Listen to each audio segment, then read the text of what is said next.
Ok. Pour un peu essayer de briefer ce qu'on a fait, puisque le week-end passé, on n'a pas pu se former, personne n'était disponible, que ce soit samedi ou dimanche, et ça a créé un frein dans notre programme. Et ce qu'on a fait jusqu'ici, c'était de vous expliquer le fonctionnement des réseaux du deep learning. Nous sommes passés par on a expliqué le deep learning ou le deep learning vient, l'importance, le fonctionnement. On a vu comment programmer les architectures deep learning en utilisant uniquement les formules mathématiques. On a vu un cours où on expliquait comment nous sommes quittés des scalaires aux tenseurs, puisque dans le deep learning, on va travailler avec tenseur, tout d'où le long TensorFlow, qui est le framework euh, deep learning de Google qu'on utilise beaucoup pour pouvoir programmer les architectures. Donc, on a vu tout ça et on a vu un cours où on parlait du deep learning pour la régression. Aujourd'hui, on va s'intéresser à la classification puisque le deep learning est beaucoup plus utilisé dans les problèmes de classification. Donc, on va s'intéresser à la classification et pour pouvoir mieux expliquer la classification, nous allons passer par un exemple d'application pour essayer de vous expliquer pas à pas comment ça fonctionne. Donc, je vous, je vous demande si vous pouvez ouvrir ce programme sur votre machine pour qu'on puisse y aller ensemble. D'accord.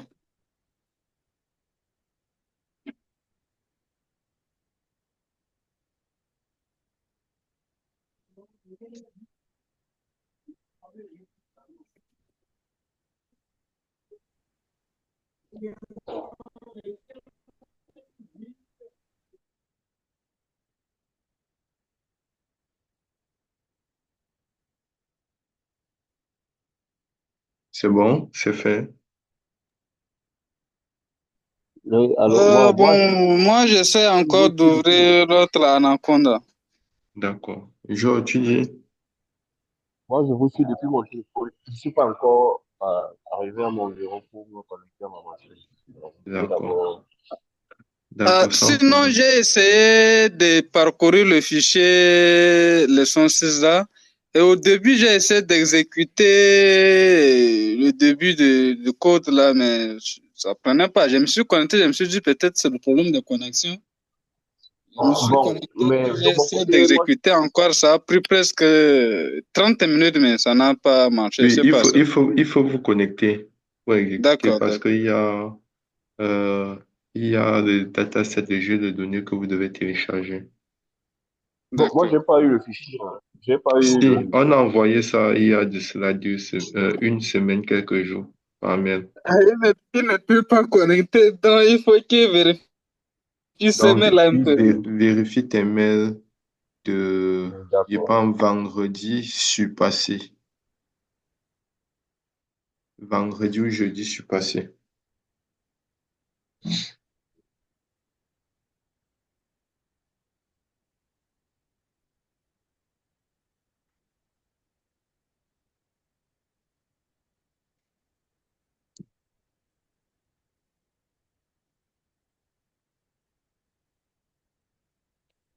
Est-ce que c'est bon? Tu as pu ouvrir? Non, pas encore, ça tourne encore, c'est en cours d'exécution. Ok.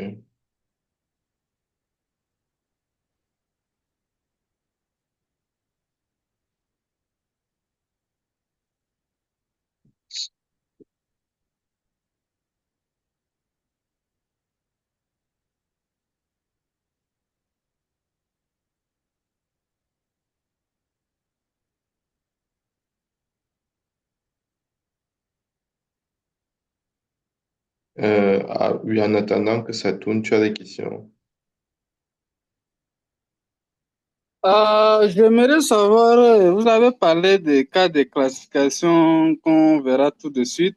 J'aimerais savoir ces classifications Des images ou bien c'est quel genre de classification? Parce qu'on peut aussi, j'avais assisté à un séminaire auquel on peut utiliser le deep learning dans la classification des images ou bien la détection des images. Souvent, à l'entrée, on peut Exactement. avoir des images des animaux et on Mhm. essaie de détecter si l'animal à la sortie, là, supposons c'est l'hippopotame ou bien c'est bon, les catégories des animaux qu'on nous voulons voir, quoi.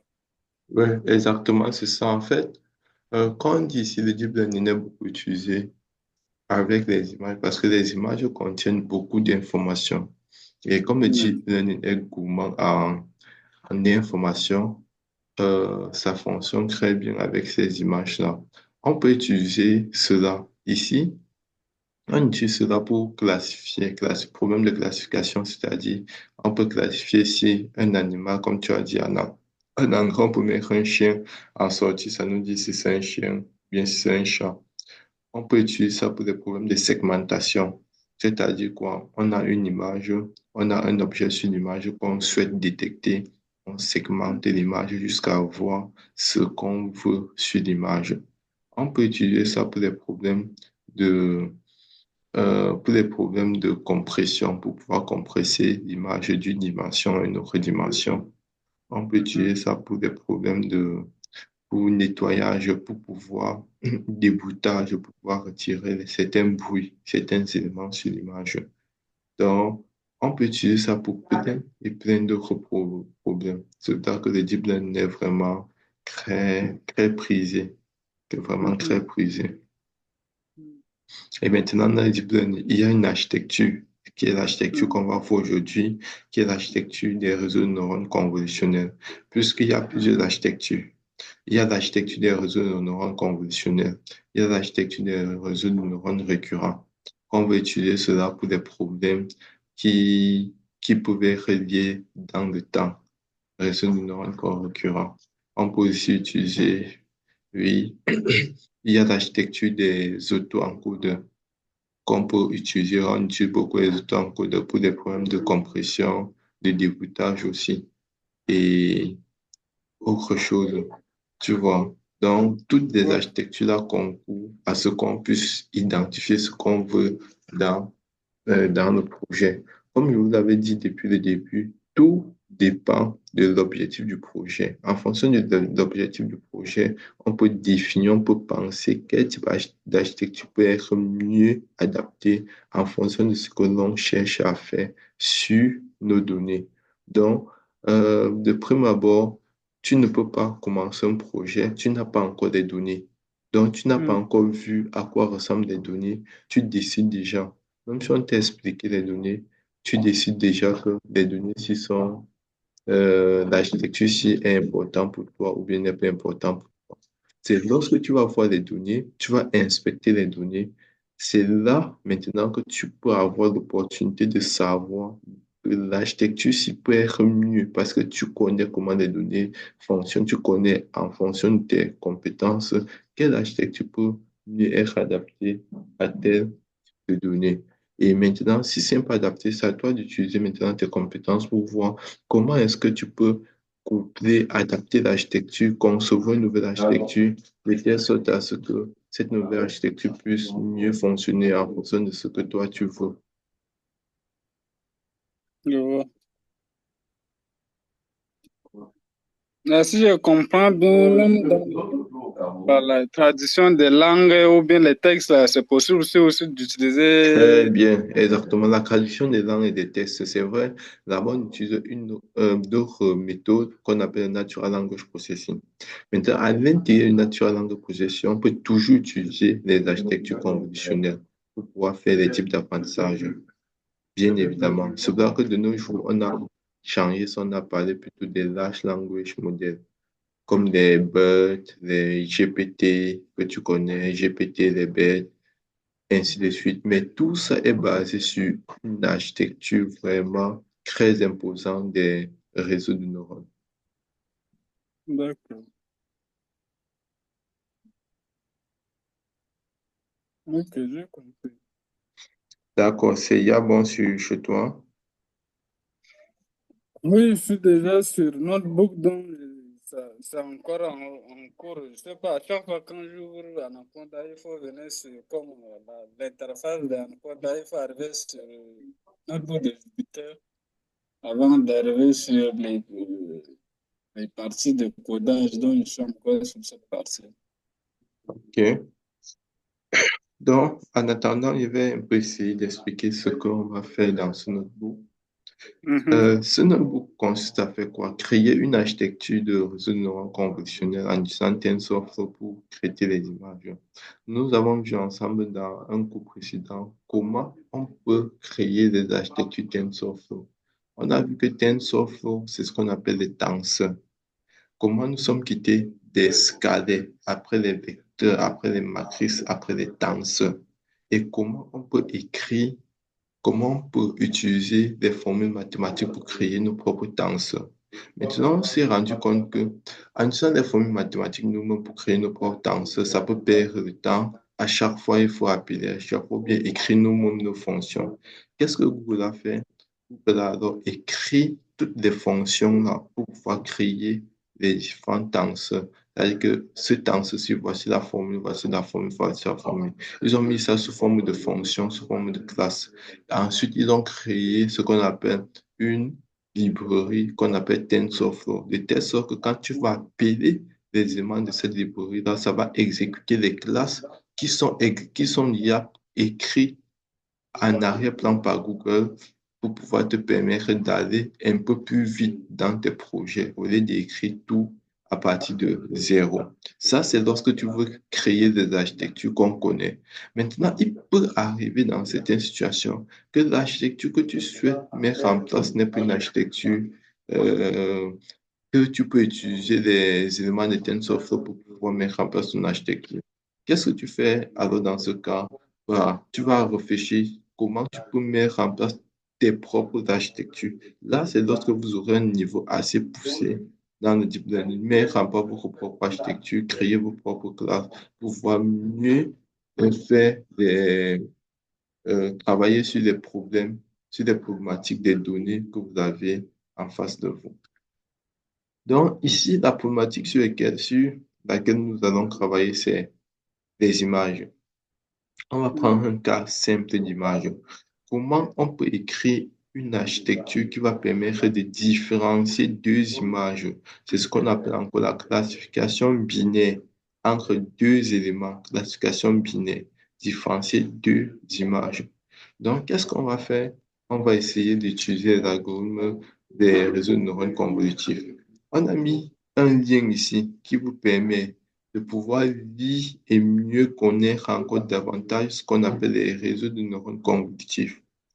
Donc, qui est basé sur ce qu'on va appeler convolution. Nous ne veut pas entrer gros dans la mathématique ou la physique, mais ce qui nous intéresse, c'est la partie application. Donc, on dit ici bien évidemment ce que j'étais dit tout à l'heure. Dans le deep learning, plusieurs types d'architecture de modèles peuvent être utilisés pour différents problèmes. Par exemple, nous pouvons utiliser un réseau de neurones convolutionnel pour pouvoir faire des prédictions sur les données images ou les données de texte. Maintenant, cependant, dans la pratique, quelques architectures typiques marchent mieux que d'autres. C'est-à-dire, tu ne peux pas, en fonction du type de données que tu as, tu peux choisir une architecture qui va mieux fonctionner que d'autres. Or, il n'y a pas vraiment des éléments clés qui te permettent de te dire au début d'un projet que telle architecture va mieux marcher. Ça dépend maintenant de ton expérience. Maintenant, si tu n'as pas assez d'expérience dans le domaine, ce qu'on fait généralement, c'est de tester les différentes architectures, de voir quelle architecture marche mieux sur nos données que nous avons. Maintenant, ce que nous allons faire dans ce notebook, c'est de faire quoi? C'est d'essayer de classifier si une image contient une pizza ou bien un steak. Donc, on va télécharger des jeux de données qui vont contenir les pizzas et les steaks. Étant donné que leurs formes pouvaient être un peu identiques, mais les couleurs sur ça sont différentes, comment est-ce qu'on peut écrire un algorithme qui va nous permettre de dire que non, ça c'est la pizza, ça c'est le steak? Donc, on va détecter ou non les objets qui sont sur l'image, c'est-à-dire dire peut-être une image, peut-être vous avez votre vidéo de caméra surveillance. Maintenant, ça détecte l'image de la pizza. Ça doit pouvoir afficher que oui, ça c'est la pizza. Détecte l'image du steak. Ça doit pouvoir afficher que oui, ça c'est le steak. Nous sommes d'accord. Oui. C'est bon jusqu'ici. Ok, si ça va. Georges, Bon, à mon avis. Oui, c'est ouais, c'est très bon. clair. Je Ok, comprends. super. Bon, en gros, l'objectif du cours, c'est quoi? C'est de nous présenter les types d'architecture convolutive ou alors l'architecture convolutive n'est qu'un type parmi les autres types d'architecture qui existent. Exactement, quand vous présentez l'architecture convolutive, qui est un type parmi toutes les autres architectures qui existent. Mais l'architecture convolutive, c'est une architecture qui est plus utilisée en fonction des applications que ça peut résoudre, qu'on peut faire avec. Et maintenant, pour vous présenter cette architecture-là, on va prendre directement un cas d'usage. Tu dis, Je dis que juste par curiosité, quelles sont les autres formes ou bien les autres types d'architecture qui les autres types existent? d'architecture, il y a l'architecture des réseaux de neurones récurrents. Et réseaux de neurones récurrents. Il y a l'architecture des auto-encodeurs. Donc, il y a un réseau de neurones récurrents, il y a les auto-encodeurs, donc, et les réseaux de neurones convolutifs. Donc, on voit les trois grandes classes d'architecture dans le deep learning que tu peux avoir.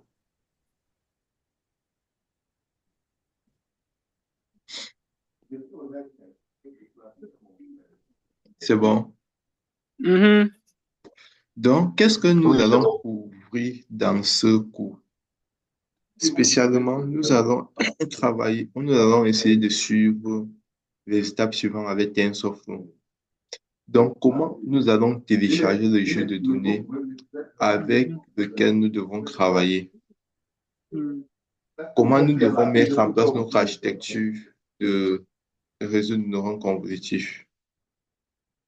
On va prendre un exemple et quelles sont les étapes que nous allons suivre pour pouvoir modéliser ce que je vous ai dit tout à l'heure, qu'on est en face d'une classification binaire parce qu'on a deux classes.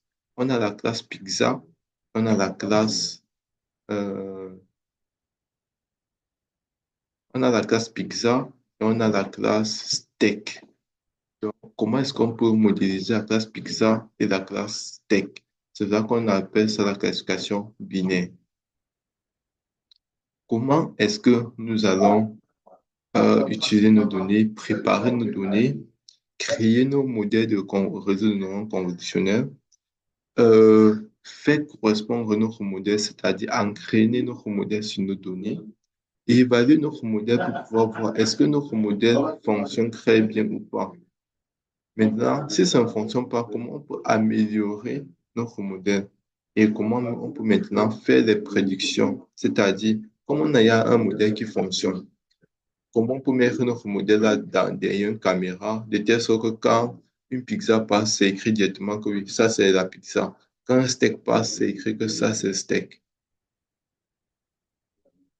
Et maintenant, on va voir ensemble, comme ici c'est un exemple de classification binaire, on va voir ensemble, est-ce que c'est possible de faire la même chose avec les classifications multi-classes, c'est-à-dire, au lieu de faire seulement pizza et steak, s'il y a 10 éléments, 20 éléments, 100 éléments, comment on va s'y prendre? Mhm. Donc, comment utiliser ce notebook? Ce notebook est descriptif. Je sais que c'est difficile pour vous de pouvoir écrire des codes, donc c'est descriptif. Ce qu'on va faire, c'est vous expliquer et à la fin, vous devez être capable de faire l'exemple d'application ou bien les projets qu'on va vous remettre. Mhm. Donc, on va commencer. Vous pouvez commencer. Vous l'avez ouvert. Tu as ouvert. Ouais, j'ai réussi à ouvrir l'interface de code. D'accord. Donc, on peut exécuter. On voit Il, que... il peut exécuter, il faut d'abord être connecté. Non, oui, tu dois être connecté pour pouvoir télécharger le jeu de données. Sinon, ça ne peut pas marcher. D'accord, c'est bon, ça marche. Donc, Seulement que je ne sais pas si c'est la nouvelle version de Anaconda que j'utilise, le résultat obtenu. Non, on va voir n'est ça pas ensemble. Tu bon. vas pouvoir partager ton écran. Je vais pouvoir voir. Je D'accord. trouve 2024, bon, le 11e mois, le 2 2024 et 12h30, Oui, ça 35. va. Ça va, Voilà. c'est mon œil qui est différent. Ah, d'accord, d'accord. Ça C'est marche. l'heure. Ça met quoi? Ça affiche la date et l'heure. Oh, Ok, mon ça marche. ordinateur, il n'est pas réglé là sur l'ordinateur. Tu vois qu'on a la même date. Ok, ok, ok, c'est bon. Maintenant, on dit quoi? La première étape, c'est comment on peut obtenir les données. Si je mettais les Hmm, données dans le fichier avant de vous envoyer par mail, ça devait être lourd. Maintenant, comment est-ce que vous pouvez télécharger vous-même vos propres données? On dit ici que parce que les réseaux de neurones conventionnés marchent très bien avec les images, pour apprendre plus à partir des images, nous allons commencer avec un jeu de données d'images. Donc, les hmm, images avec lesquelles nous allons travailler proviennent du jeu de données Foot 101 Dataset, qui a collectionné près de 101 catégories d'images différentes. Donc, à l'intérieur, on doit avoir 1000 images par catégorie, des images réelles, des plats. Maintenant, comme on a 1000 là, nous n'allons pas commencer avec tous les 1000 images. C'est-à-dire quoi? Imaginez-vous que vous avez 1000 plats différents dont vous voulez classifier. Donc, ce n'est pas seulement pizza et steak, mais vous avez 1000 plats différents. Or, pour pouvoir être capable de faire pour 1000 plats, on va commencer d'abord pour deux plats, qui est pizza et steak. Nous sommes d'accord. hmm, ouais. Donc, pour cela, nous allons télécharger d'abord pizza steak, qui est un sous-dataset qui se trouve dans l'ensemble de notre dataset. Maintenant, pour télécharger, comme c'est sur Internet, on va importer la bibliothèque request. Donc, si vous exécutez, ça donne ça. Maintenant, voici le code pour pouvoir télécharger. On met le lien de la bibliothèque. Vous n'êtes pas obligé de mettre le code ici. Si vous voulez ne pas écrire ça sous forme de code Python, vous pouvez copier le lien ici, aller sur Google, vous collez et vous téléchargez. Hmm, Mais en faisant comme ça télécharge et ça met directement dans la direction du projet. Nous hmm. sommes d'accord. Donc, s'il exécute, ça va prendre le temps pour pouvoir télécharger en fonction de la connexion. Maintenant, ça me met téléchargement complète. Hmm, c'est bon. Mais comme c'est un fichier zip, je vais écrire le code pour pouvoir dézipper le fichier.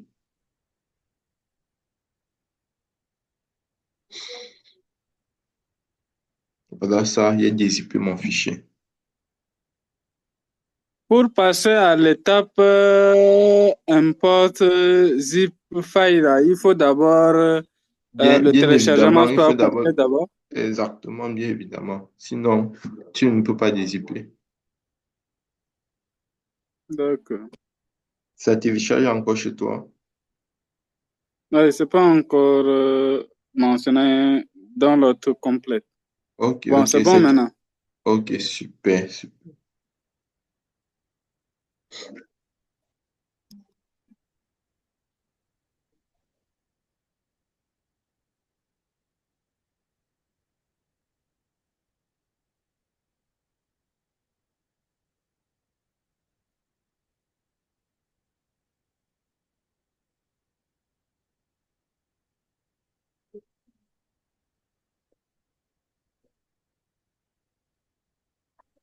Ouais, Aurélien, dans le Oui, cas où on aurait, dans le cas où on devrait télécharger, on avait le fichier zip et on téléchargé directement. Comment est-ce qu'on peut faire pour ajouter en fait à la version du... non, tu télécharges, non. Si tu as téléchargé, tu peux dézipper avec les outils qu'on a déjà. Maintenant, tu ouvres le dossier de ton projet, où le fichier s'y se trouve, tu vois. Où le fichier s'y se trouve, tu colles le dossier des images à l'intérieur du dossier où le fichier s'y se trouve. Ou bien, tu mets juste la direction. Le fichier pas ici, Python, c'est Oui, le fichier Python lequel s'y on se travaille. trouve. Oui, On met les deux dans oui, tu mets le dossier image dans dans dossier où se trouve le fichier ici, pour ne pas parce que même si ça se trouve n'importe où dans ta machine, tu peux toujours voir la direction du fichier. Tu copies juste la direction du fichier et tu mets dans tes codes. On va voir ça plus tard. Mais la meilleure pratique quand tu commences, c'est de mettre tout dans le même dossier, que ce soit le dossier image et le dossier Python. C'est dans la même direction pour ne pas te casser la tête. D'accord.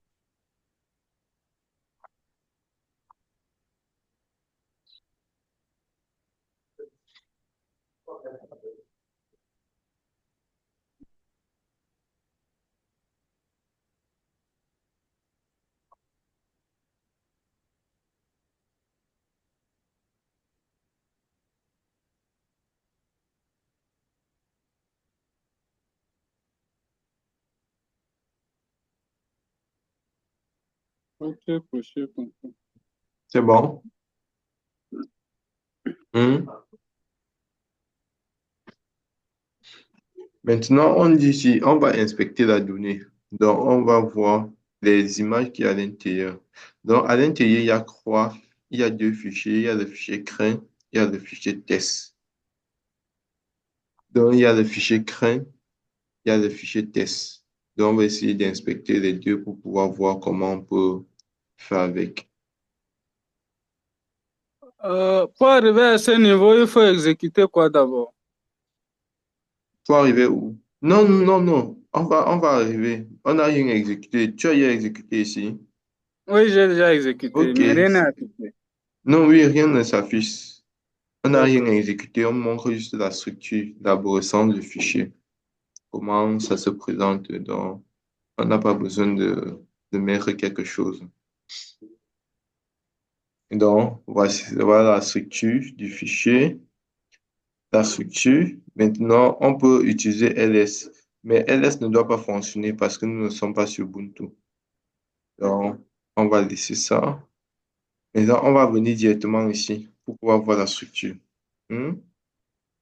Donc, Mhm. toutes les commandes, ce sont les commandes Ubuntu. Les commandes Ubuntu, on n'est pas sur Ubuntu. Donc, on vient ici, on exécute. OS, c'est ce qui nous permet de voir la direction du fichier. Donc, on exécute ici et on voit que il y a quoi? Il y a deux directions. Et zéro image dans le Pixelstack ici, 200 images ici, 750 images ici. Dans test, voici le fichier test, non? Hmm. Voici le fichier test. Hmm. Hein? Oui, je Il y vois. a, il y a 250 images dans test de pixel et test de steak. Il y a 750 images dans crâne de pixel et crâne de test. C'est la même chose chez vous, vous confirmez.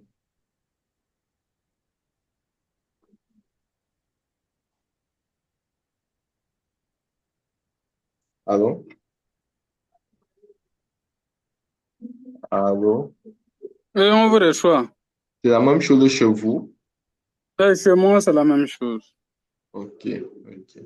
Comme Georges n'a pas encore, j'espère que Georges nous suit pour pouvoir mieux répliquer après. Oui, je vous suis à la tasse.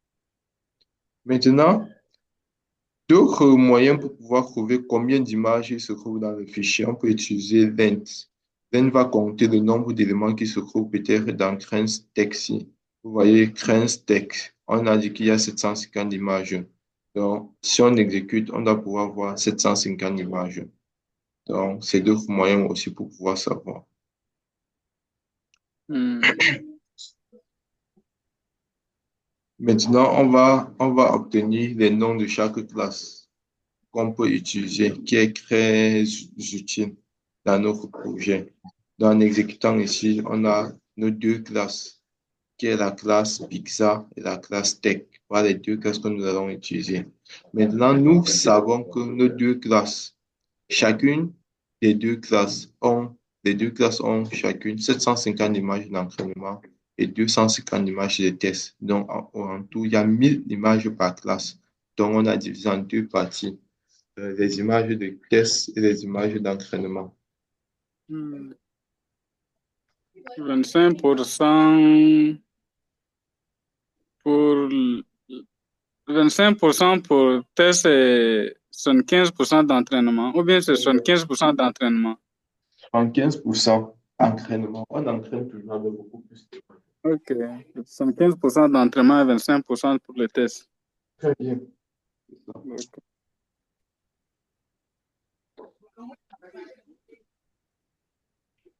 Maintenant, on va essayer de visualiser les images pour voir à quoi ressemblent effectivement les images là. Nous sommes d'accord? Pour voir Mhm. la forme, pour visualiser, voir la forme. Donc, ici, pour visualiser, on va importer Matplotlib. On peut importer aussi Matplotlib de images. Pour pouvoir voir, on importe random. Pour pouvoir, random ici nous permet de sélectionner de façon aléatoire les images dont on souhaite visualiser. Et on écrit une fonction qui nous permet de visualiser. Donc, en exécutant, voici la fonction qu'on écrit qui nous permet de visualiser notre fonction. La fonction là prend d'entrée quoi? Ça prend d'entrée la direction où se trouve le dossier et ça prend aussi la classe de l'image. Quelle est la classe de l'image qu'on souhaite visualiser? Donc ici, on écrit la fonction target_d. On souhaite visualiser les images d'entraînement de quoi? La classe de l'image, c'est steak qu'on souhaite visualiser. Donc, si on exécute ici, ça nous affiche, voilà, steak. Ça nous donne ça de façon aléatoire. Voici un plat. Hein? Il y a des pommes de terre, mais c'est un plat de steak. Nous sommes d'accord? Hmm. Oui. C'est bon chez vous. Chez toi, ça peut donner Ouais, un plat, Donc, c'est une ça peut image donner un plat différent bon, parce que c'est la fonction aléatoire qu'on utilise. chez moi, bon, le plat n'est pas pareil que pour vous et à l'autre, Bien le sûr, plat de... tu sais pourquoi c'est pas pareil, non? Parce que on utilise une fonction Mhm. aléatoire pour choisir les images de façon aléatoire. Exact. Mais c'est toujours le steak qu'il y a chez toi, non? Mhm, mhm. de patrimoine. Très- Donc, tous les éléments de la base de données, en fait. Oui, les images de la base de données, exactement. Exactement. Donc, on peut continuer. On peut continuer toujours. On peut voir. Voici maintenant l'image-ci qui s'est affichée. Hmm?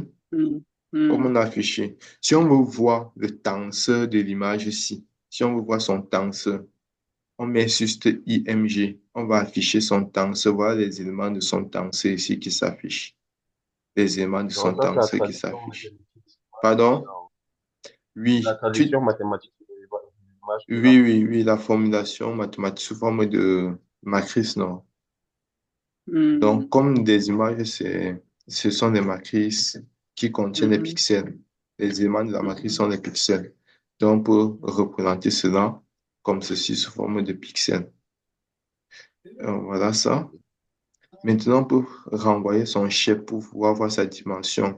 Si vous vous rappelez bien l'importance du shape qu'on a vu ensemble d'un coup, vous vous rappelez bien. Ça permet de savoir quelles sont les opérations qui sont possibles entre les matrices. Oui, et très bien, très bien. Donc, Bon, je on voit sais le pas pour nombre. renvoyer. Im.chef, chez moi, ça renvoie 384 512 et 3. 384 512 écrans. Oui, OK, 384 512 et 3. OK, sans problème. Sans problème, Hmm, on va voir ça après. Ici, d'accord. il y a le nombre de lignes, nombre de colonnes et le nombre de dimensions. Les tenseurs, Hmm, c'est trois dimensions. C'est ça, non? Nombre mhm, de Mhm. colonnes, nombre de lignes et nombre de dimensions. C'est comme si on a ouais, un cube. Si vous vous hmm, rappelez bien qu'on avait une matrice, on avait deux. On a un mhm. tenseur, on a trois. Maintenant, Tout à fait. les trois dimensions là proviennent aussi par le fait qu'on travaille avec les images couleurs.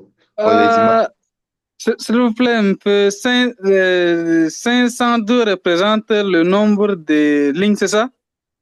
oui, 512 représente la largeur, qui est le nombre Mhm, de lignes. mhm, L'autre, c'est la couleur et l'autre, mhm. c'est le nombre de dimensions. Comme on D'accord. travaille avec les images couleurs viennent toujours en trois dimensions. Hmm. Regardez ici en bas. Tu vois. Mhm.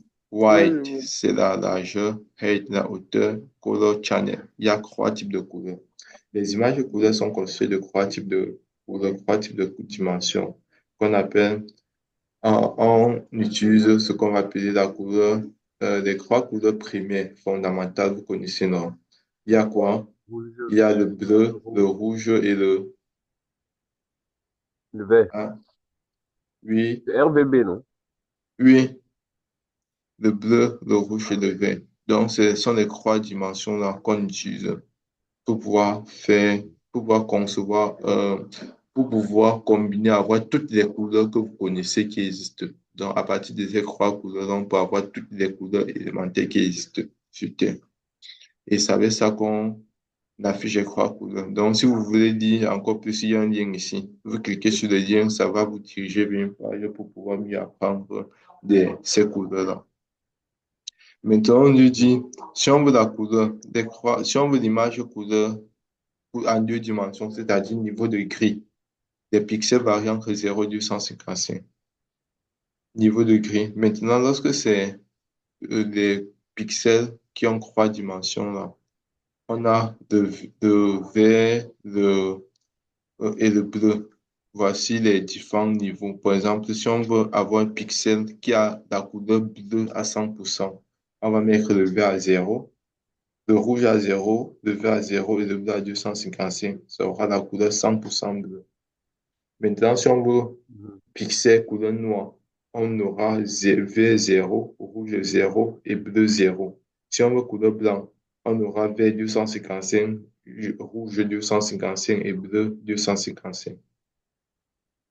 Donc, on va concevoir un modèle qui est capable de différencier ces images en se basant sur les couleurs, sur les pixels là, entre le pixel et le steak. Donc, nous devons trouver les correspondances entre les différents pixels, les valeurs des différents pixels et déterminer quel pixel appartient à telle classe ou bien à telle autre classe. Vous voyez ce qu'on veut faire? Hmm? En fait, on cherche à repérer les schémas récurrents qui appartiennent afin de pouvoir différencier sur cette base-là les Très photos. bien, c'est tout.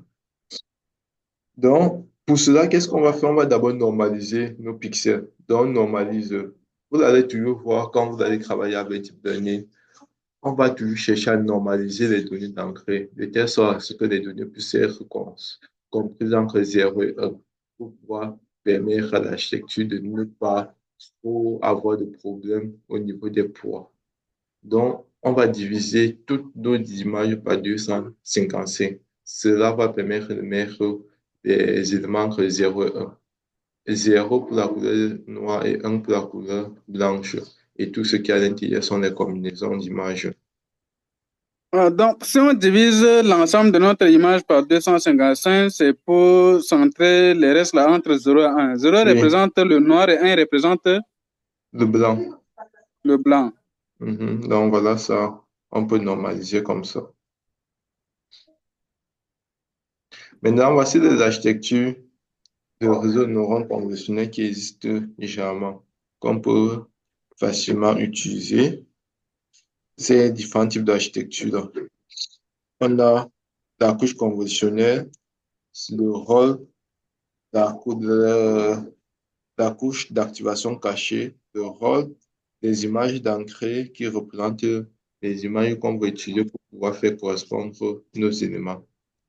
Maintenant, la couche d'entrée qui vont prendre les images d'entrée et faire un pré-traitement.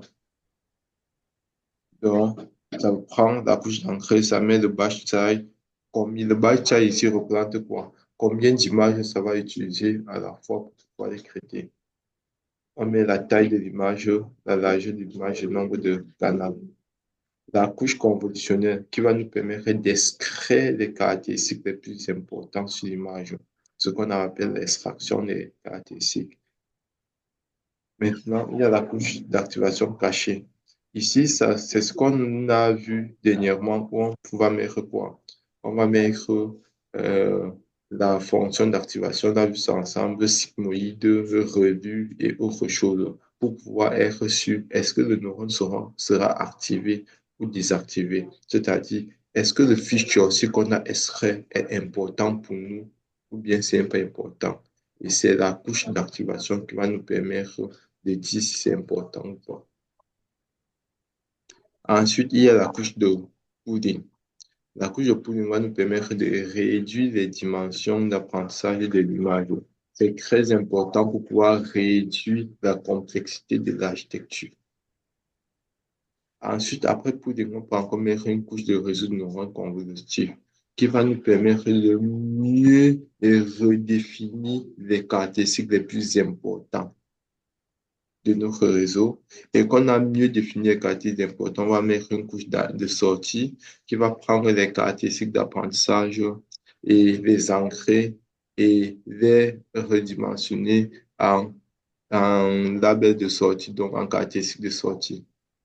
Et ensuite, on va mettre une couche d'activation de sortie qui va nous permettre de savoir maintenant, OK, est-ce que la sortie, si c'est la sortie voulue vraiment, donc le neurone d'activation va nous permettre de savoir quel neurone est activé, quel neurone est désactivé en fonction de ce qu'on refait.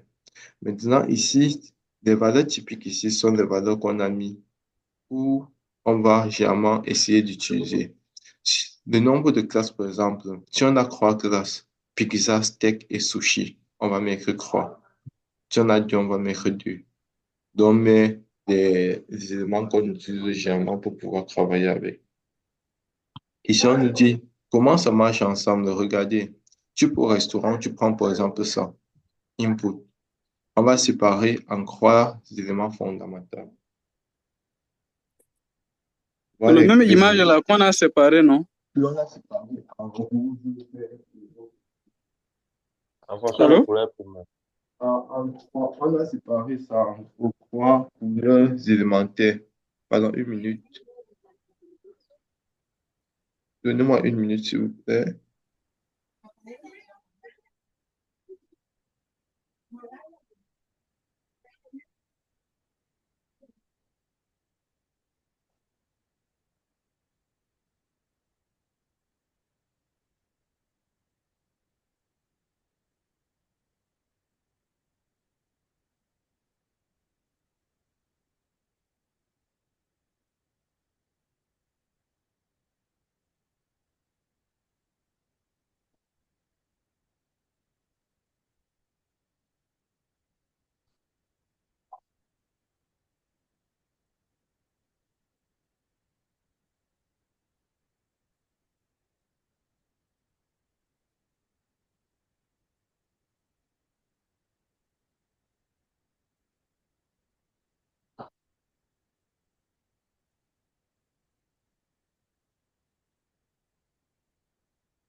Ah bon?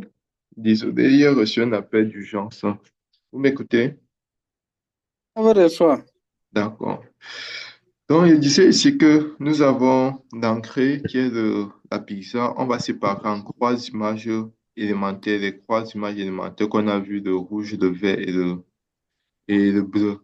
On va mettre les trois là à l'entrée de notre neurone convolutif, comme on a décrit toutes les couches ici.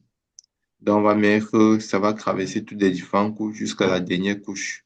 La dernière couche, on va décider à la dernière couche. Est-ce que c'est la pizza? Est-ce que c'est le steak?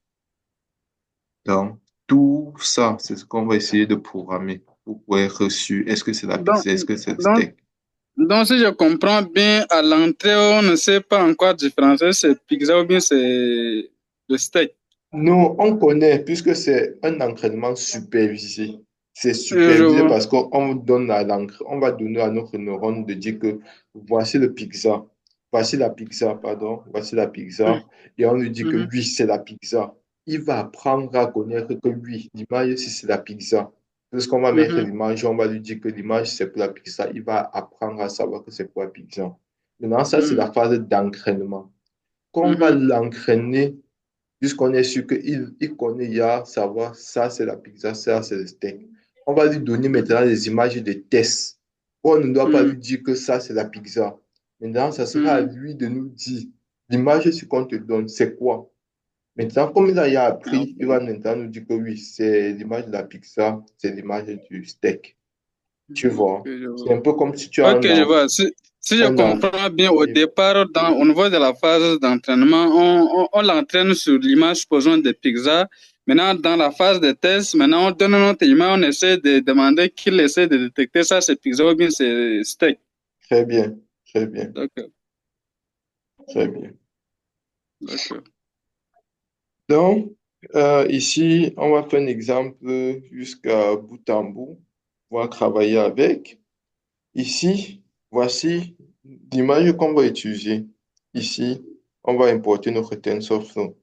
Maintenant, dans TensorFlow, on va importer la partie pré-traitement des images pour pouvoir mettre la partie qui va nous permettre de préparer les images à l'entrée de notre réseau de neurones. Maintenant, si vous vous rappelez bien, on a dit quoi?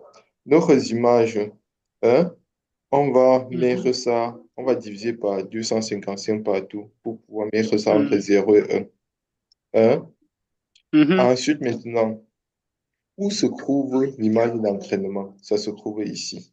Où se trouvent les images test? Ça se trouve ici. Ça, c'est pour le steak. Nous sommes d'accord? Mhm. Maintenant, on va entraîner, on entraîne en usant l'image d'entraînement. Le mode de classification, c'est la classification binaire, Binary. hein? Puisque on Mhm, a notre binaire. image de pizza steak qui est dans entraînement. Il y a deux classes dans pizza steak crème. Il y a deux. Dans pizza steak test, il y a deux classes. Donc, on va utiliser un mode binaire. On a deux images. Maintenant, ici, on va redimensionner notre image. Tu as vu tout à l'heure ici, l'image était combien? 512 fois 300 quelque chose, non? Mhm, 512 fois 344. On doit mhm, redimensionner ça en quoi? En 224 fois 224. mhm. Pour mettre ça sous forme carrée, comme une matrice carrée. Je vois. Hein, pour que ça puisse être facile. Voici ça, convertir toutes les images en 224 fois 224. Ça peut être facile pour travailler avec.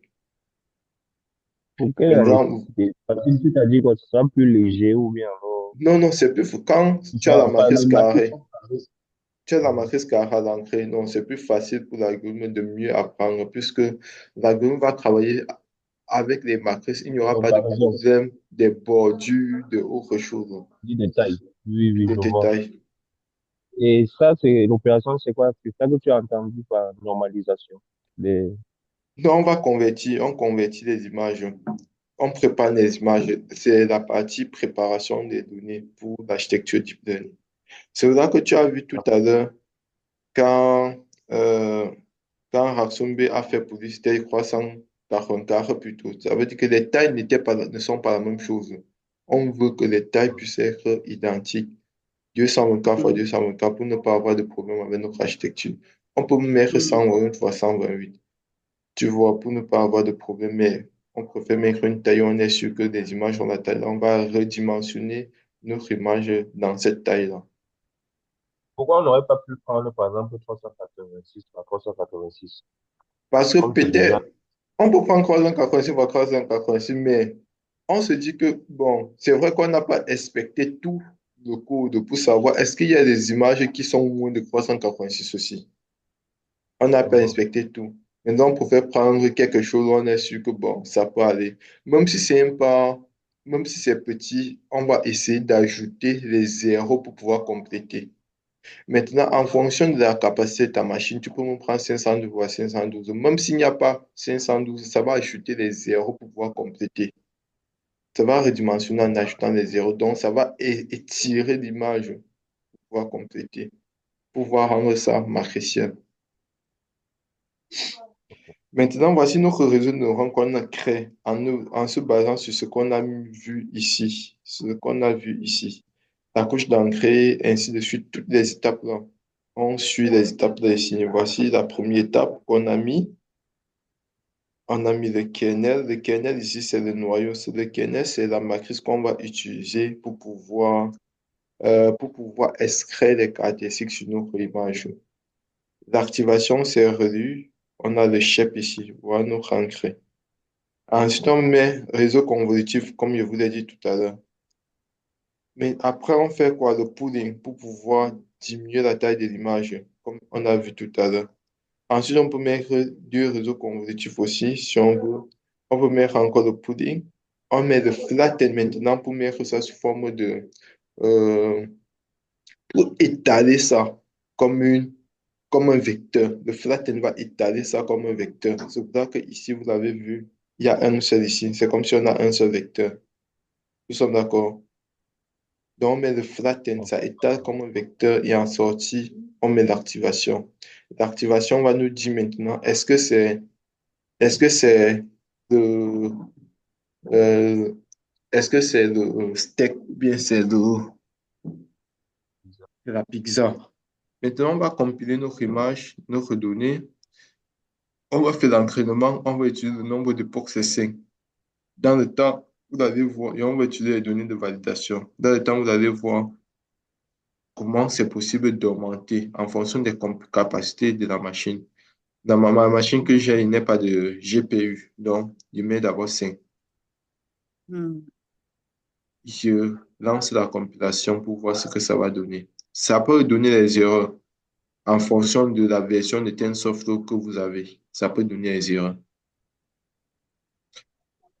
Ça dit que ça a vu 1500 images dans les deux cas, 500 images, et ça commence l'entraînement. Il n'y a pas d'erreur chez moi. Ça commence l'entraînement. L'objectif ici, c'est avoir une précision qui tend vers 1. Donc, si notre précision tend vers 1, ça veut dire qu'on a un très bon modèle. Ça, c'est notre objectif. Vous voyez, c'est en train d'apprendre l'entraînement, l'entraînement, l'entraînement. Chez toi, c'est bon, Haksumbe. Bon, j'ai lancé, ça n'a pas encore commencé à afficher. Ta RAM, c'est combien? Bon, ça n'a pas encore affiché. J'ai déjà compilé, mais j'attends toujours. Oui, oui, il demande que ta RAM, c'est quelle capacité? RAM 4. 4 seulement. Oui, Hmm. je comprends maintenant. Tu ne peux pas faire deep learning avec 4. Il te faut minimum 16 gigas de RAM. Je vois. Il faut au minimum 16 gigas. Hein? Oui, de RAM. Chez moi, c'est 16 gigas. C'est là que même comme c'est lent, ça lance quand même un peu vite. Je vois, je vois. Vous voyez que ça prend bien. Vous voyez, la Mhm. première époque signifie qu'on a fait un premier passage complet et on a vu ce que ça donne. Maintenant, deuxième époque, on fait le passage vers l'arrière. D'abord, on met à jour les poids et on fait encore notre passage vers l'avant pour pouvoir voir est-ce que les neurones vont encore mieux apprendre. C'est ce qu'on appelle époque là-bas. Époque, ça veut dire que toutes les images sont arrivées jusqu'au bout. On a évalué. Maintenant, si c'est pas bon, on met à jour les poids et on passe encore à la deuxième époque, et ainsi de suite, ainsi de suite. Lors de la première évaluation pour la première époque, les poids se mettent déjà à jour à chaque... Pas Pour vous, compris. c'est déjà terminé. Quand c'est 0,79, là, c'est que c'est bon. Où? Je dis, je parle de pour votre, ce Non, que c'est en vous train. venez de Oui, lancer là. voilà la Je vois première époque. Oui, la première époque est terminée. Maintenant, accuracy de 0,79. la première époque est terminée. On a la deuxième Ah, époque actuellement. d'accord. Voilà la deuxième époque qui est terminée. On passe à la troisième Hmm. époque. Valos représente Hmm. quoi? La perte sur les données de validation. Loss, c'est sur les données d'entraînement. Accuracy, c'est sur les données d'entraînement. Ce qui nous intéresse, c'est sur les données de validation. Donc, val loss, c'est sur les données de validation. Et val accuracy, c'est l'exactitude qu'on évalue sur les données de validation. Dans l'occurrence, là, on va pas. Tu peux un peu scroller. C'est Non, voici zéro. ça, non? C'est 0,84. Attends. Si je diminue, est-ce qu'en diminuant la taille, ça va? Ça ne résout pas le problème. Tu vois, non? Non, je vois seulement. 0,84. Non, ça continue sur l'autre ligne. Vous avez diminué la taille. Ah oui. Ouh, Non, non, il n'y a pas diminué la taille. Il dit que val accuracy, ça 0,81 pour la première fois. très Moi, bien. le premier, ça donnait 0,48 et le deuxième est en cours. Non, c'est bon. C'est bon.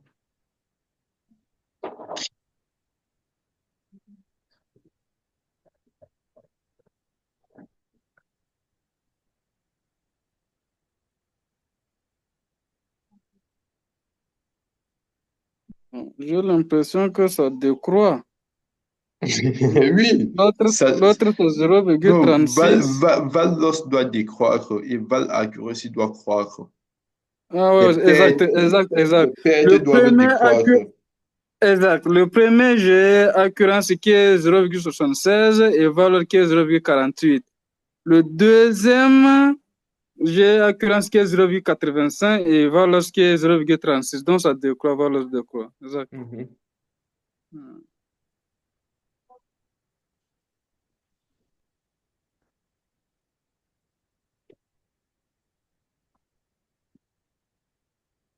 Mais donc ça va tourner comme ça jusqu'à l'ordre de commun. Quand on lance, Jusqu'à supposons 5, la taille. jusqu'à 5. On a mis jusqu'à 5, non?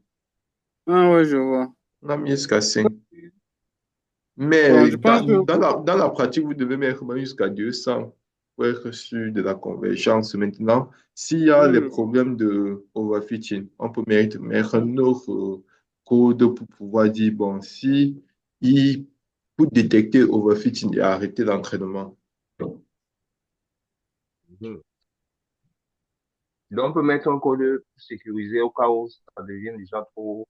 Oui, si ça détecte de surapprentissage, ça arrête l'apprentissage et ça nous dit que voilà le meilleur modèle sans surapprentissage. d'accord.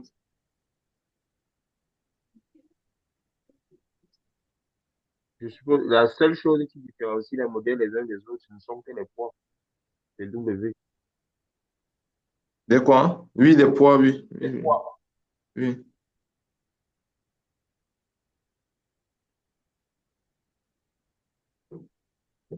Mhm.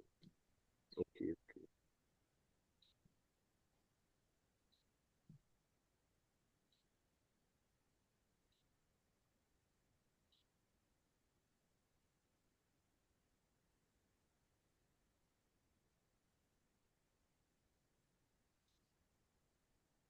Ok, chez moi, ça a fini. Tu Chez moi, vois, c'est fini c'est fini chez toi. depuis un peu déjà. Ok, donc ça Ah, fait époque 5 sur 5. la Hmm. précision tend plutôt à diminuer entre l'époque 3, à partir de l'époque 3 à l'époque 5. Là. Pardon? Je dis la précision tend plutôt à diminuer Oui, à partir de oui, l'époque 3 à l'époque 5. Là. Oui, oui. Ça augmente, ça diminue, ça augmente, ça diminue pas. C'est pour ça qu'il faut augmenter le nombre parce que les poids doivent apprendre à se mettre à jour. C'est là qu'il faut augmenter le nombre. Donc, on voit que ici, Alors, avec cinq époques, on a le modèle qui a une précision d'à peu près de 85% sur les modèles d'entraînement hmm, et, et 85% aussi sur les modèles de test après cinq époques. hmm, Donc, cependant, notre modèle peut seulement travailler sur les classes binaires. hmm, Or, imaginez-vous que si on utilise les 1000 classes qu'il y a à l'intérieur, les 1000 éléments qu'il y a à l'intérieur, ce que ça va donner.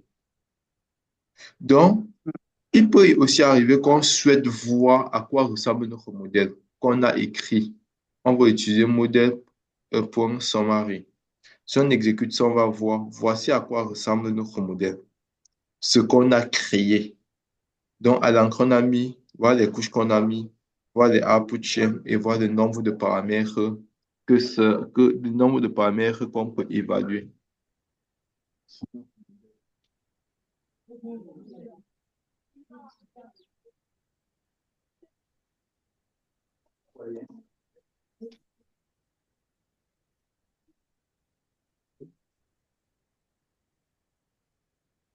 Alors, vous voyez, oui, c'est bon.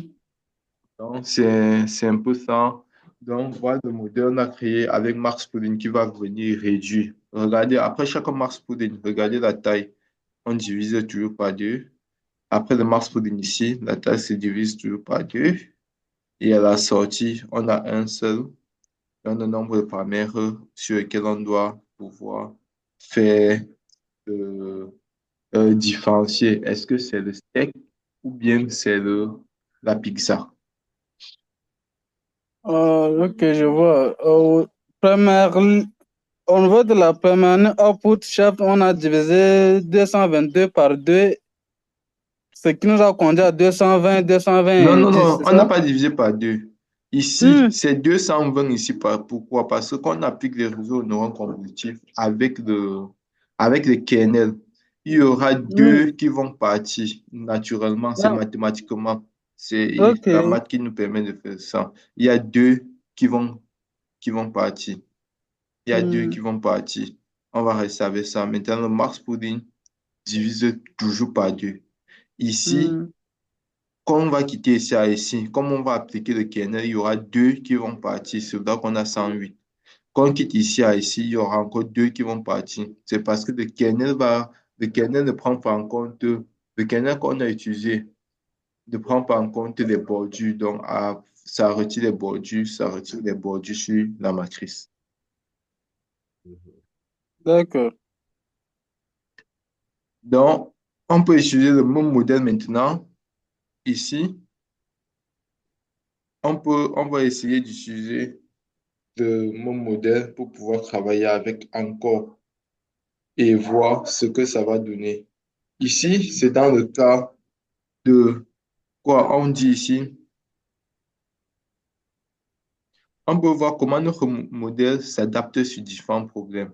Donc, on peut voir comment la classification binaire de notre modèle précédent peut être construit pour fonctionner sur d'autres types de données. Dans les données, nous allons maintenant travailler avec sur les données images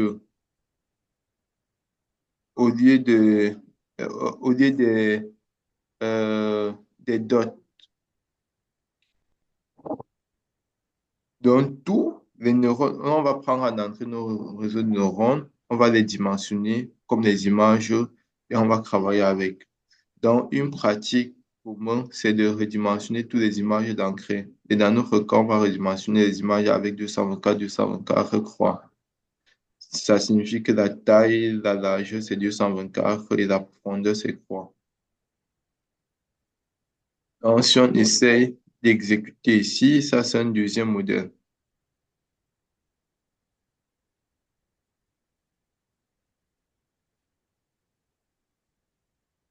Donc, on a utilisé les mêmes données d'entraînement. On utilise les mêmes données de validation.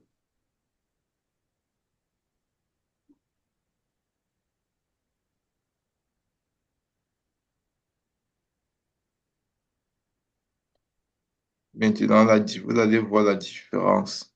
Au niveau des, au niveau de notre modèle, il y a une différence.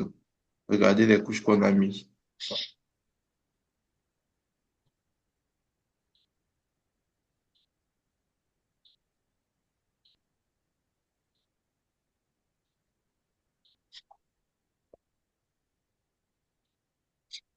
Donc, on se rend compte qu'avec le modèle-ci, la validation, ça n'atteint même pas, ça atteint maximum 50%. Regardez, c'est 50%. Donc, 50% signifie quoi? Si on met en entrée de steak, ça, 50% de chances de nous dire que c'est le steak, 50% de chances de nous dire que c'est la pizza. Donc, ça joue comme le PMU, comme la pièce. Donc, on ne connaît pas vraiment. C'est vrai que l'exactitude, c'est 50%. Donc, c'est ce qu'on essaie d'expliquer. Pardon? Ça veut dire qu'il rate une fois sur deux, la production. Oui, oui. Donc, on voit que l'architecture ici n'est pas une bonne architecture. Donc, on veut expliquer comment est-ce que on peut créer des architectures de TensorFlow. Maintenant, si on veut créer une architecture simple comme ça, bah, ça ne peut pas marcher. Ça ne peut pas marcher.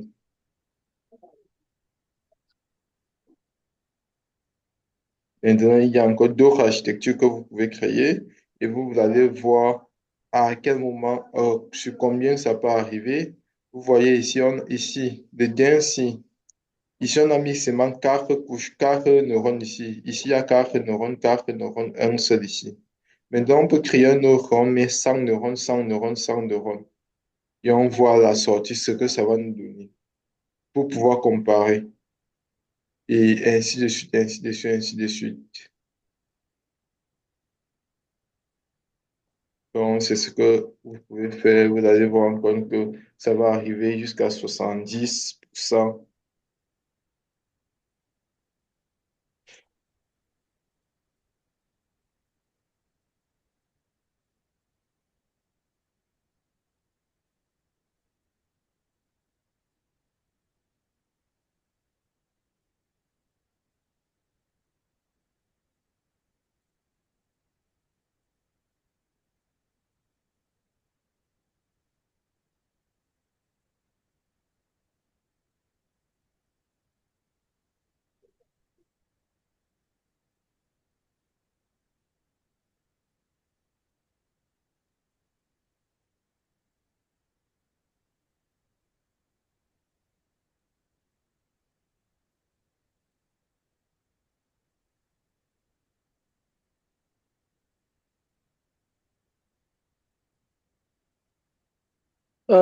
Si je comprends bien, dans le cas où si on rencontre les valeurs montent là, c'est que le modèle a un problème, non?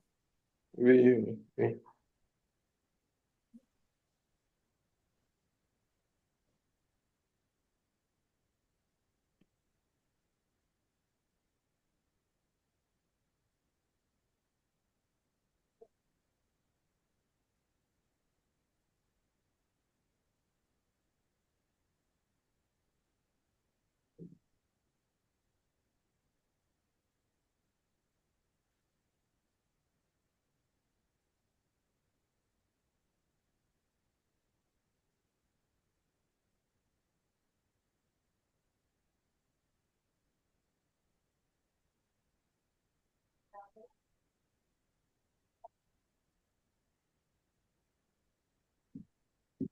OK. Donc, on voit que ici, c'est arrivé à 75 quand même. Donc, ça ne dépasse pas pour nous. Là.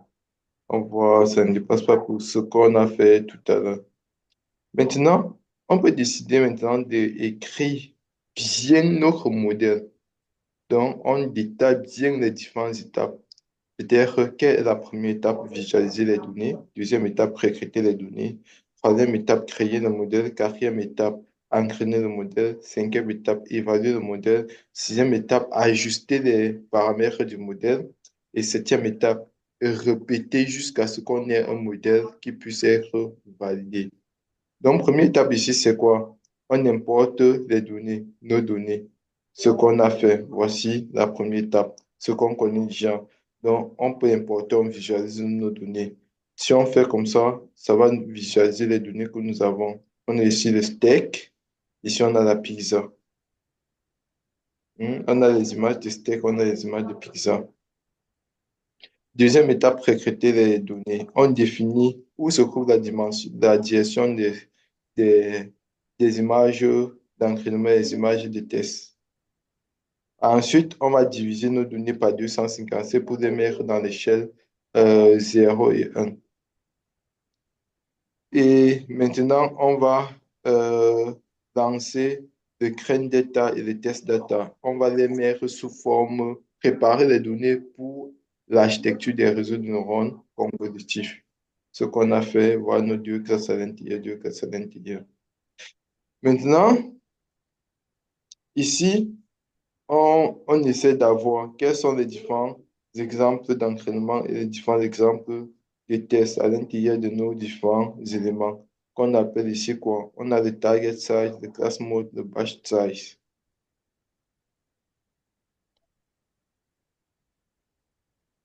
Et on voit un exemple de modèle de ce qu'on a. Les données sont entre 0 et 1. Et on peut afficher les labels. Voici nos labels.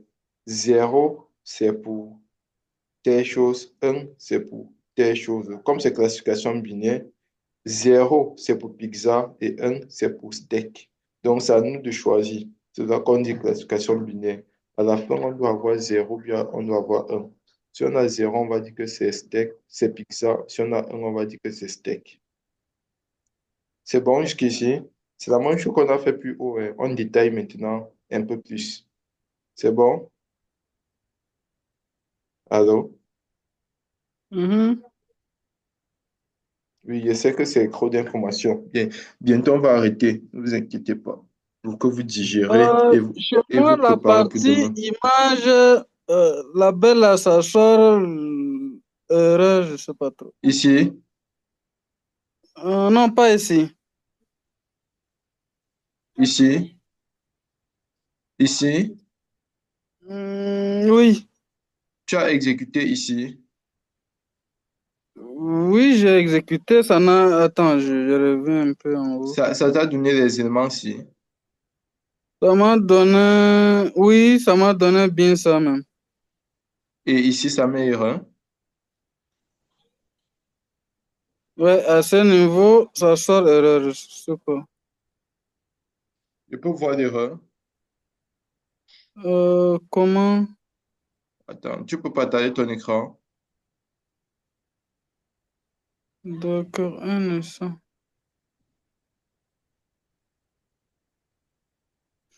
Ah, vous pouvez. Je dois devoir me connecter avec la machine. Depuis là, je travaille avec Ah, le téléphone, ok, hein. je comprends. Je comprends. Donc, j'exécute au fur et à mesure seulement. Ok, je comprends, je comprends. Euh,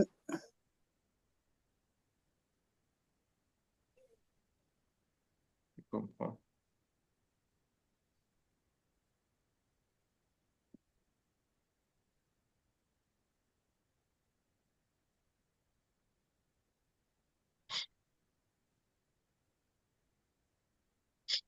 Donc, c'est ça. J'espère que ça va donner. Maintenant, on peut créer notre modèle. Comme on a créé un modèle, on va importer TensorFlow. On fait les choses de façon sérieuse. On crée notre modèle ici, notre modèle convolutif. On appelle ça modèle 4. On crée notre modèle, tout notre modèle. Et maintenant, ici, on compile notre modèle. On utilise l'optimisateur Adam, qui est la descente du gradient. On compile le modèle. Maintenant, fit, c'est fait quoi? C'est entraîner le modèle. Donc, on peut décider d'entraîner le modèle. On va utiliser toujours 5 époques pour entraîner le modèle.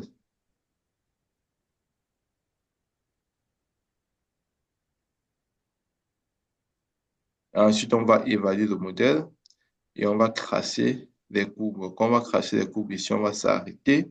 Et maintenant, vous allez continuer ici pour que demain, on puisse continuer sur la partie ajuster les modèles d'entraînement. Et demain, on va continuer toute la partie ici. Avoir toutes les nouvelles conditions comme ça, c'est souvent compliqué de digérer. D'accord, bon, vous allez d'abord m'aider à résoudre le petit souci que j'ai là. Vas-y. Un instant, je viens d'ouvrir. Je vais venir d'abord sur le mail là pour pouvoir.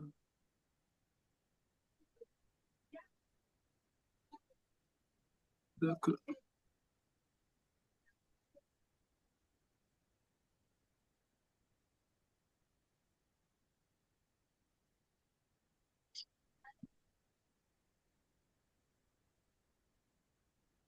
Bon, je lance la réunion.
C'est bon?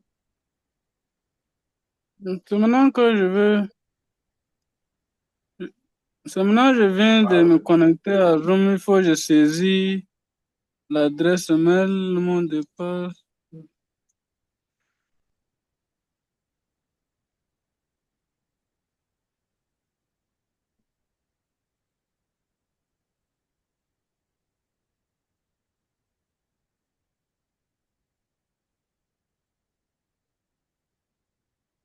D'accord.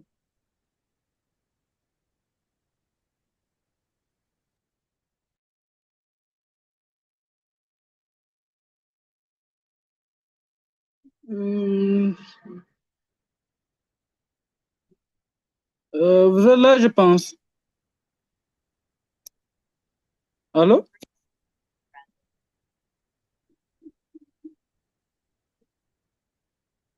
Oui, allô, il t'écoute, tu dis?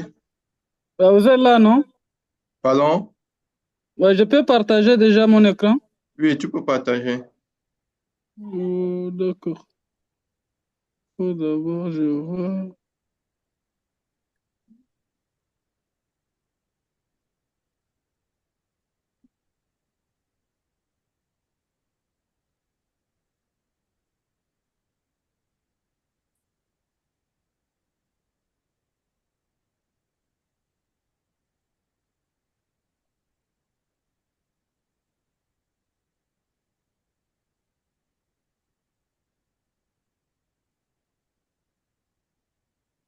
Vous voyez mon écran ou bien pas encore?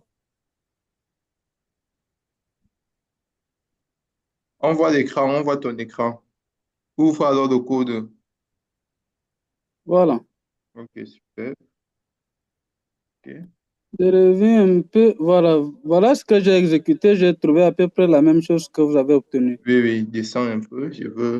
Voilà. Donc, je descends. Voilà, à ce niveau, l'erreur que ça apparaît, on dirait que c'est la direction.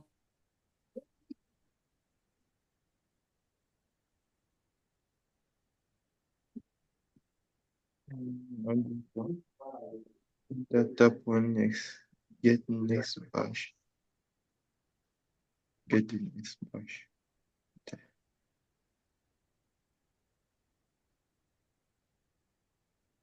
Monte un peu. Est-ce que tu as tout exécuté?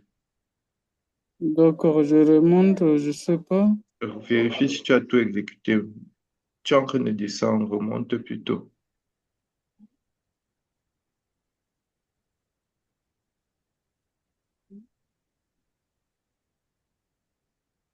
Monte, monte bien où tu as exécuté. Ici, tu n'as pas encore exécuté. Tu es en bas ici.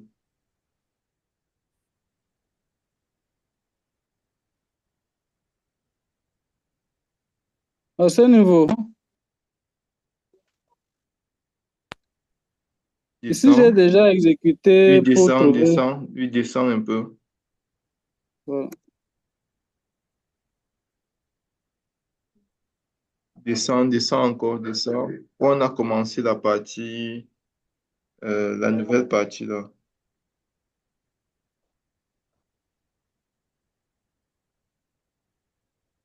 Descends, descends. Oui, attends, oui. Oui, ici. Oui, descends. Attends, oui, descends. Ça, Descends encore d'accord. un peu. Descends doucement, doucement.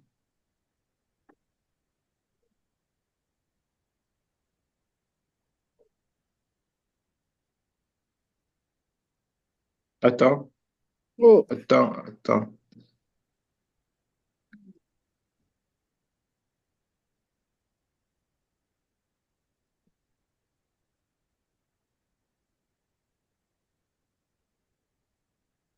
Attends un peu.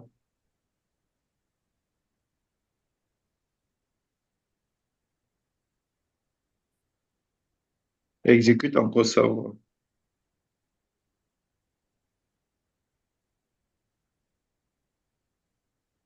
Ok, c'est pas ça le problème. Descends un peu. Exécute encore ça. Voilà.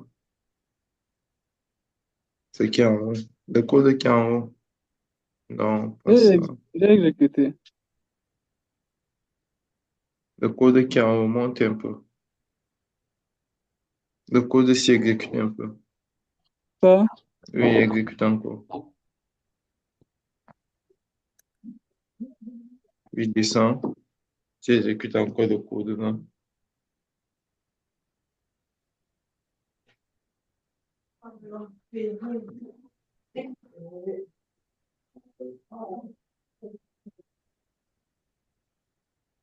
Ok.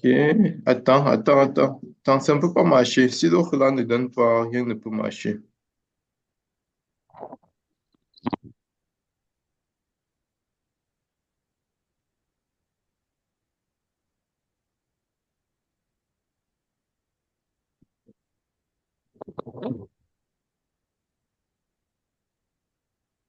Attends un peu. L'erreur que ça donne. Copie un peu l'erreur là, tu mets dans le chat.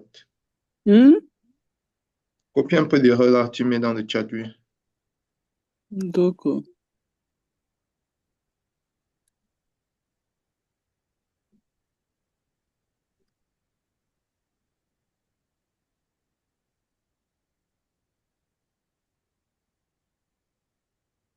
Dans le chat de Zoom, hein. Ouais, je voulais mettre où? Dans le chat de Zoom. Mets ici. Chat de Zoom. Ici.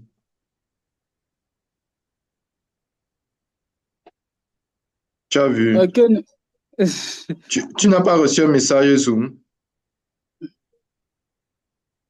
Hmm. Tu ne reçois pas un message. Non, je vois. Voilà, tu codes La là-bas. chat de groupe, ah. D'accord, d'accord. Euh,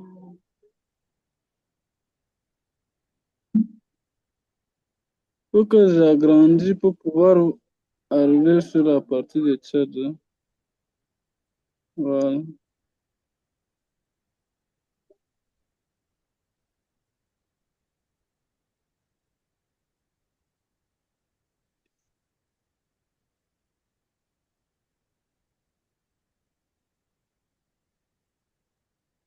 C'est bon?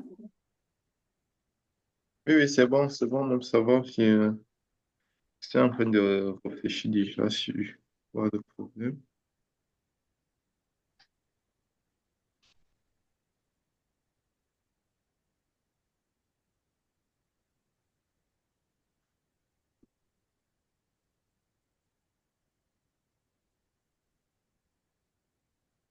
Ouais, tu peux chercher sur Google pour voir quel est le problème. C'est ce que je suis en train de faire. C'est généralement ça que je fais. Vous voyez mon écran? Oui, oui, je vois ton sort, ton écran. C'est ce que cette, cette AI me donne comme, comme solution, quoi.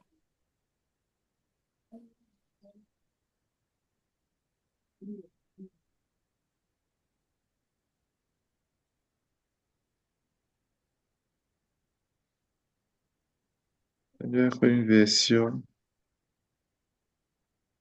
Bon, j'avais fait récemment mise à jour, donc je pense que c'est la nouvelle version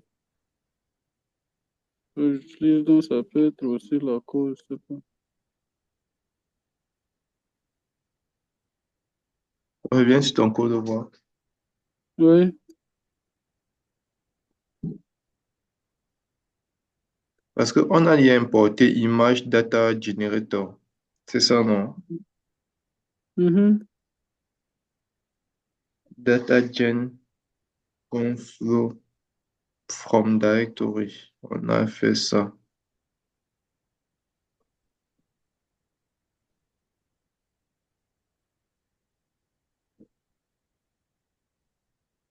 Pen, on a fait ça. Quel peut être le problème?